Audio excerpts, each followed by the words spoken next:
नमस्कार। समाचारों के साथ मैं धारणा सचदेव। सबसे पहले इस बुलेटिन के मुख्य समाचार। मुख्य निर्वाचन आयुक्त राजीव कुमार ने लोकसभा चुनावों की मतगणना की तैयारियों पर की समीक्षा बैठक।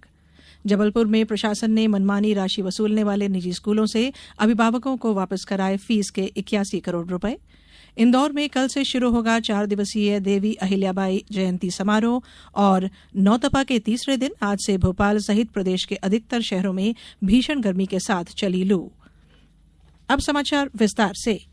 मुख्य निर्वाचन आयुक्त राजीव कुमार ने आज लोकसभा चुनावों की मतगणना की तैयारियों के संबंध में वीडियो कॉन्फ्रेंसिंग से समीक्षा बैठक की। बैठक में प्रदेश के मुख्य निर्वाचन पदाधिकारी अनुपम राजन सहित प्रदेश के सभी जिलों के कलेक्टर और 29 लोकसभा संसदीय क्षेत्रों के रिटर्निंग अधिकारी शामिल हुए। मुख्य निर्वाचन आयुक्त ने कहा कि मतगणना से जुड़ी सभी तैयारियां और जरूरी व्यवस्थाओं का समुचित प्रबंधन कर लें। सभी मतगणना कर्मियों और माइक्रो ऑब्जर्वर्स को अच्छे से प्रशिक्षण दें ताकि मतों की गणना में त्रुटि की कोई गुंजाइश न रहे। मुख्य निर्वाचन पदाधिकारी श्री राजन ने प्रदेश के सभी जिलों में 4 जून को होने वाली मतगणना को लेकर की जा रही तैयारियों के बारे में भारत निर्वाचन आयोग को अवगत कराया। वीसी में भारत निर्वाचन आयोग के निर्वाचन आयुक्त ज्ञानेश कुमार और डॉक्टर एस संधू भी उपस्थित थे। जबलपुर में कोर्स की किताबें, यूनिफॉर्म और अन्य शिक्षण सामग्री के नाम पर अभिभावकों से मनमानी राशि वसूलने वाले निजी स्कूलों से अभिभावकों को 81 करोड़ 30 लाख रुपए की फीस वापस कराई गई है। इन स्कूलों पर 22 लाख रुपए की पेनल्टी भी लगाई गई है। प्रशासन ने 51 लोगों के खिलाफ एफआईआर भी दर्ज की है। स्कूलों के चेयरमैन, प्राचार्य, सीईओ, मैनेजर, सदस्य, एडवाइजर समेत 20 लोग गिरफ्तार किए गए हैं। गौरतलब है कि नया शिक्षा सत्र शुरू होने के बाद मुख्यमंत्री डॉ मोहन यादव ने निजी स्कूलों की मनमानी रोकने के लिए निर्देश दिए थे।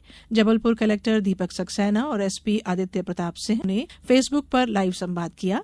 दोनों ही अधिकारियों ने निजी विद्यालयों की फीस वसूली की जांच में आए तथ्यों की जानकारी दी। भोपाल जिले में बाल भिक्षावृत्ति की रोकथाम के लिए 20 दिवसीय जागरूकता अभियान 20 मई से 9 जून तक चलाया जा रहा है। इस अभियान में जिला प्रशासन के विभिन्न विभागों के समन्वय के साथ साथ जिले में कार्यरत अन्य स्वयंसेवी संस्थाओं का सहयोग भी लिया जा रहा है। भोपाल जिले में बाल भिक्षावृत्ति रोकथाम के लिए शहरी क्षेत्र के 15 स्थानों को चिन्हांकित किया गया है। इन हॉटस्पॉट पर निगरानी के लिए महिला बाल विकास की क्षेत्रीय पर्यवेक्षक, आंगनबाड़ी कार्यकर्ता के साथ अन्य विभागों से मिलकर दल तैयार किया गया है। यह दल भिक्षावृत्ति करते पाए गए बच्चे और उनके परिजनों को उचित परामर्श देगा, साथ ही डेटाबेस भी तैयार करेगा। पर्यावरण के अनुकूल परिवहन को बढ़ावा देने के दिशा में एक महत्वपूर्ण कदम उठाते हुए इंडियन ऑयल ने भारतीय सेना को हाइड्रोजन ईंधन से चलने वाले अत्याधुनिक बस प्रदान की है। सेना प्रमुख जनरल मनोज पांडे और इंडियन ऑयल के अध्यक्ष एसएम वैद्य की मौजूदगी में इंडिया गेट स्थित राष्ट्रीय युद्ध स्मारक पर आयोजित एक कार्यक्रम में इससे संबंधित समझौते पर हस्ताक्षर किए गए। इस पहल का उद्देश्य भारी वाहनों में हाइड्रोजन और बैटरी आधारित प्रौद्योगिकी को बढ़ावा देना है। जनरल पांडे ने इस अवसर पर कहा कि सेना पर्यावरण के संरक्षण को ध्यान में रखते हुए अपनी संचालन क्षमता के बढ़ाने के लिए नई प्रौद्योगिकी अपनाने के लिए प्रतिबद्ध है। संस्कृति विभाग द्वारा इंदौर जिला प्रशासन के सहयोग से कल से 31 मई तक इंदौर में देवी अहिल्याबाई जयंती समारोह आयोजित किया जा रहा है। समारोह के पहले दिन कल शाम 7 बजे से साउथ तुकोगंज स्थित जाल सभागृह में देवी अहिल्याबाई नगर गौरव सम्मान और राष्ट्रीय काव्य पाठ का आयोजन किया जाएगा। दूसरे दिन 29 मई को देवी अहिल्याबाई होलकर के अवदान पर केंद्रित प्रजाहित कारिणी महानाट्य का मंचन होगा। समारोह के अंत में 31 मई राजवाड़ा परिसर में आदरांजलि कार्यक्रम होगा। बात मौसम की। नौतपा के तीसरे दिन आज भी भोपाल सहित प्रदेश के अधिकतर शहरों में भीषण गर्मी के साथ लू चली। भोपाल में आज दोपहर 2:30 बजे तापमान 44 डिग्री दर्ज किया गया। इससे पहले बीती रात पारा रिकॉर्ड 32.7 डिग्री पहुंच गया था। यह रात मई की सबसे गर्म रही। मौसम विभाग का कहना है कि भोपाल में 40 साल में दूसरी बार ऐसी भीषण गर्मी पड़ रही है।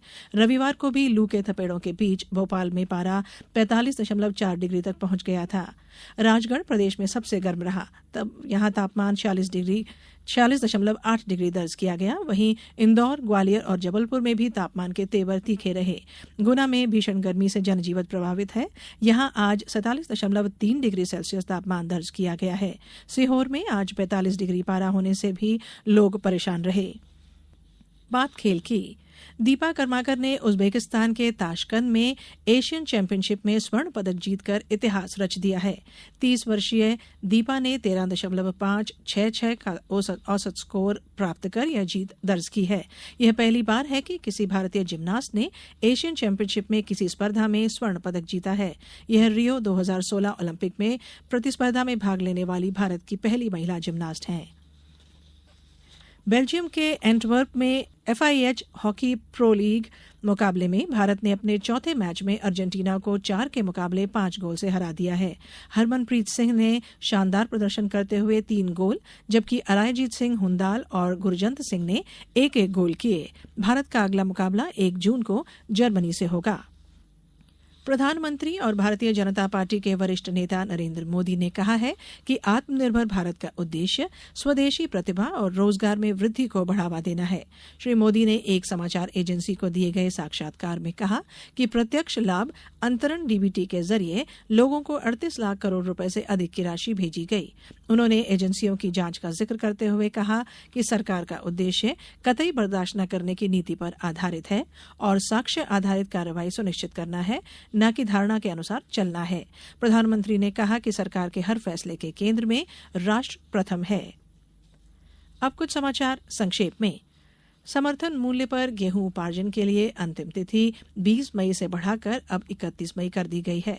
सीहोर में भी उपार्जन अवधि बढ़ा दी गई है। पन्ना कलेक्टर ने कल जल संसाधन विभाग के प्रगतिरत विभिन्न निर्माण कार्यों का स्थल पर पहुंचकर निरीक्षण किया और समय सीमा में कार्य पूर्ण करने के निर्देश दिए। आगरमालवा जिला पंचायत सभाकक्ष में 3 दिवसीय प्रशिक्षण शिविर सह कार्यशाला आयोजित की गई। भोपाल कलेक्टर ने ध्वनि प्रदूषण के संबंध में शासन द्वारा जारी निर्देशों का सख्ती से पालन करने के निर्देश देते हुए कहा कि इनका उल्लंघन करने वालों पर सभी SDM पुलिस प्रशासन का सहयोग लेकर कार्रवाई करें।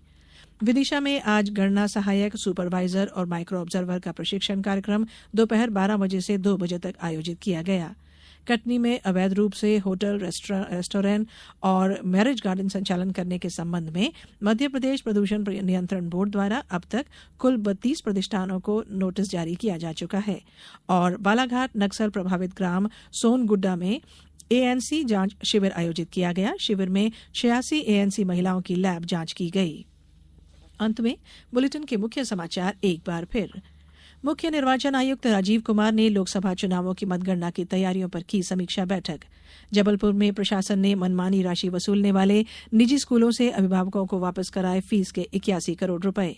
इंदौर में कल से शुरू होगा 4 दिवसीय देवी अहिल्याबाई जयंती समारोह और नौतपा के तीसरे दिन आज भी भोपाल सहित प्रदेश के अधिकतर शहरों में भीषण गर्मी के साथ चली लू।